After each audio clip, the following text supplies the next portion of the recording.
अस्सलामुअलैकुम वरहमतुल्लाहि वबरकातुहू। आप सब कैसे हैं? अल्लाह ताला आप सबको ठीक रखे। आफ्टर ईद के बाद जो है वो ईद मिलन पार्टी तो होनी चाहिए, क्योंकि पाकिस्तान में तो फैमिलीज़ होती हैं, तो आपका आना जाना जो है, कभी ससुराल है, कभी अम्मी के घर है, कभी बाजियाँ आ रही हैं, कभी नंद की तरफ जा रही है, भाभी आ रही हैं, तो इस तरह की सिचुएशन जो है वो चलती रहती है।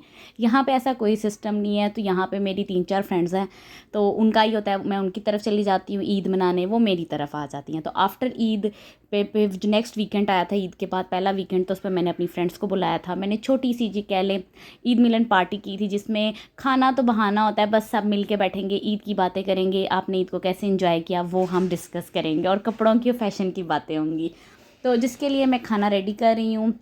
मैंने मटन बना लिया हुआ था, मटन कौरमा मैंने बनाया था, और भल्ले मैंने भिगो दिए थे, और बॉयल चने यहाँ पे मिल जाते हैं। जो आलू थे वो भी मैंने बॉईल कर लिए हुए थे। तो मेरा जो है ना, दही भल्ले कह ले या चना चाट कह ले, दोनों मिक्स मैंने बनाई हुई थी, मिक्सचर बनाया हुआ था। तो उसका सामान मेरा सब कुछ रेडी था। तो मेरे आलू, चने, टमाटर, हरी मिर्चें बड़े से बाउल में मैंने जो थी वो कट कर दी थी। उसके बाद जो, वैसे तो यहाँ पे वाइट ऑनियन भी होता है, रेड ऑनियन भी होता है, लेकिन सैलड में और चाट में जो है ना, वो आपको ये रेड ऑनियन बहुत ज़्यादा अच्छा लगता है। इसका ना टेस्ट दूसरे ऑनियन से बहुत ज़्यादा अच्छा होता है। तो सैलड का सिर्फ प्याज रह गया था, वो मैं एंड पे इसलिए काटती हूँ कि प्याज जो है ना वो थोड़ा सा नरम नहीं रहता, ज़रा प्याज में जो क्रंच रहता है ना, वो चाट में बहुत अच्छा लगता है। तो उसके लिए मैंने प्याज को एंड पे काटती हूँ और उनको नमक लगा के मैं भिगो देती हूँ। और उसके बाद जी खाना रेडी करी हूँ, साथ खुशी होती है, साथ आप अपने पाकिस्तान को बहुत याद करते हैं। और यहाँ पे फ्रेंड्स के साथ आपका जो है वो सब दोस्तों ने आना है, ज़्यादा दोस्तें नहीं है, मेरी 3-4 ही दोस्तें हैं। तो उनको मैंने कहा था बुलाएंगे, इस बहाने जो है वो बातें की जाएंगी, क्योंकि ईद पे यहाँ पे हम लोगों ने इकट्ठे होना होता है। तो इस वजह से ये होता है कि चलो पार्टी एक बहाना बनता है, आप इकट्ठे बैठते हो, आप अपनी बातें इंजॉय करते हो, अपनी, आप कहते हैं ना, बहुत सारी लेडीज़ के पास बहुत बातें होती हैं करने के लिए। तो वो दही भल्ले जो थे वो मेरे कह ले रेडी हो चुके थे, उसका मैंने सामान रेडी कर लिया हुआ था। अब मैं जो थी वो बनाने लगी थी बिरयानी। पहले मैं सोच रही तहों वाली बिरयानी बनाऊँ, फिर मैंने कहा नहीं, टाइम नहीं है, क्योंकि मैंने खाना अकेले बनाना होता है। तो फिर मैंने कहा था देगी बिरयानी बनाती हूँ सिंपल तरीके से, जो एज़ यूजुअल मैं बनाती हूँ। चिकन मैंने धो के रात को ही सारा समेट लिया हुआ था, अपना ये गोश्त वगैरह। तो सुबह मैंने निकाल लिया था, ज़रा फ्रीज़र से निकाला था, क्योंकि यहाँ पे भी गर्मी बहुत ज़्यादा हो गई है ईद के दिनों से। तो जी प्याज ब्राउन हो गए थे। प्याज को देगी बिरयानी में ना, प्याज को ज़्यादा ब्राउन नहीं करना चाहिए, क्योंकि फिर वो आपने जब ऊपर से कलर डालना होता है ना, तो फिर वो ज़्यादा ब्राउन हो जाए प्याज, तो पहले ही आपके जो है ना चावल ब्राउन ब्राउन हो जाते हैं। प्याज को फ्राई करें, उसमें लहसुन, अदरक, टमाटर, हरी मिर्चें और गोश्त डाल के उसको अच्छी तरह से भून लें। कुछ गोश्त फ्रीज़ था तो बड़े आराम आराम से खुल रहा था, लेकिन कोई नहीं, गोश्त ने भी पानी छोड़ना होता है, क्योंकि फ्रीज़र वाला गोश्त होता है, इसने पानी छोड़ना होता है। उसमें मैंने डाला बिरयानी मसाला, गरम मसाला, दादड़ पीसा, काली मिर्चें, चिकन पाउडर, जो जो मुझे मसाले मिले ना, मैंने सारे डाल के ना उसको जो है वो अच्छी तरह भुनने लगी थी, कि जो गोश्त में का जो भी पानी निकलेगा उससे भी जो है वो गोश्त अच्छी तरह फ्राई हो जाएगा। और मैं बनाने लगी हूँ शामी कबाब भी। शामी कबाब में बीफ था, गोश्त और चने की दाल। मैंने रात को ही प्रेशर लगा के इसको अच्छी तरह बना लिया था। अब ज़रा ठंडा था तो मैंने कहा थोड़ी देर बाहर निकाल के रखती हूँ, ज़रा ठंडा, मतलब नॉर्मल रूम टेम्परेचर पे आ जाएगा ना, फिर जो है इसके कबाब बहुत ज़्यादा अच्छे बनेंगे। और बीफ के कबाब इसलिए ज़्यादा अच्छे बनते हैं, इसमें रेशा बहुत अच्छा बनता है। और हरी मिर्चें और धनिया मैंने डाला, इसमें गरम मसाला और काली मिर्च, और जो मसाले रह गए थे वो मैंने इसमें, जो ऊपर से मसाले डालने थे वो डाल के मैं इसको अच्छी तरह मिक्स करके रख रही थी, क्योंकि ठंडा बहुत ज़्यादा था। तो मैंने कहा था ज़रा ये अपने रूम टेम्परेचर पे हो जाएगा, तो जो कबाब बनाऊंगी ना वो बहुत अच्छे फिर बनेंगे। बहुत सारे लोग जो शामी कबाब में अंडा डालते हैं, बहुत सारे लोग नहीं डालते, वो आपकी अपनी मर्ज़ी है।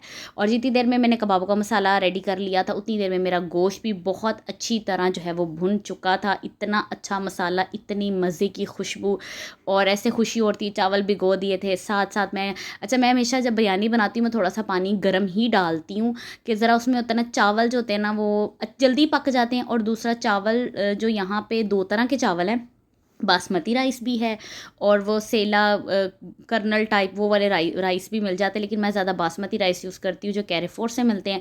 तो उसको मैं भिगो भी देती हूँ और यूज़ करती हूँ गर्म पानी, तो मेरे चावल बहुत अच्छे जो है वो खिले हुए पकते हैं।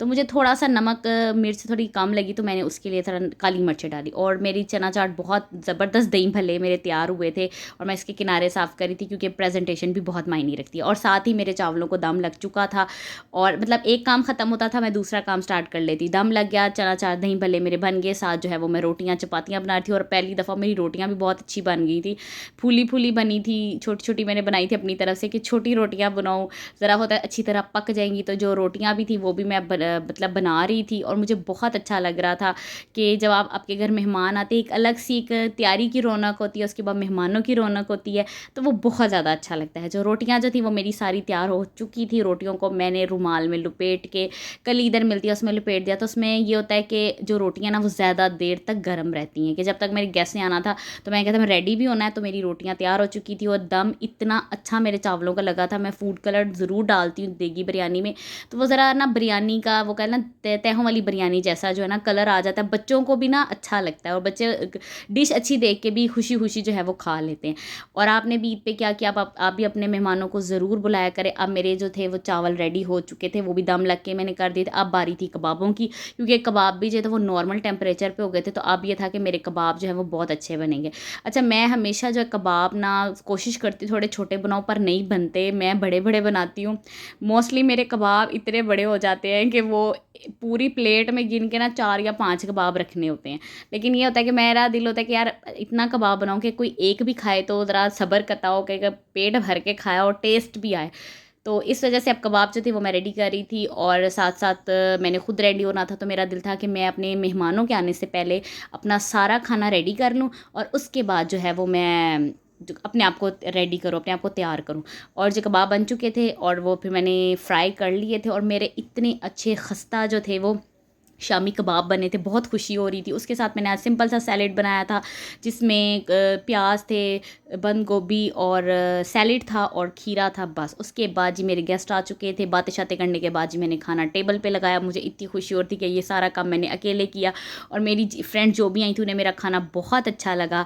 और बस फिर उसके बाद हमने जी भर के बातें की, हमने खाना खा के जो था वो बातें की। और उसके बाद इतनी बातें थी, लेडीज़ के पास इतनी बातें होती है ना कि आप बस ना टाइम गुजरता जाता है, बातें ख़त्म नहीं होती। आप भी इसी तरह अपने फ्रेंड एंड फैमिली को ज़रूर बुलाया करें, अपने बड़े बहन भाइयों की, अपने इन लॉज़ की, सबकी जो है वो दावत किया करें। और दावत के बाद क्या था, सरप्राइज़ बर्तन। टी जो है वो ख़त्म हो चुकी है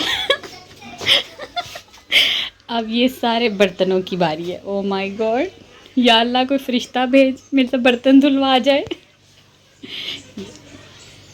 के बाद जी मैंने 1 घंटा लगा के अपना किचन साफ़ किया, लेकिन खुशी हुई कि मेरे मेहमान जो थे वो सब खुश होके गए थे। आप भी इस तरह सबकी दावत करें, चैनल को सब्सक्राइब करें, लाइक करें, कमेंट करें। अपना और अपने घर वालों का बहुत सा ख्याल रखिएगा। इंशाल्लाह फिर मुलाकात होगी। अल्लाह हाफ़िज़।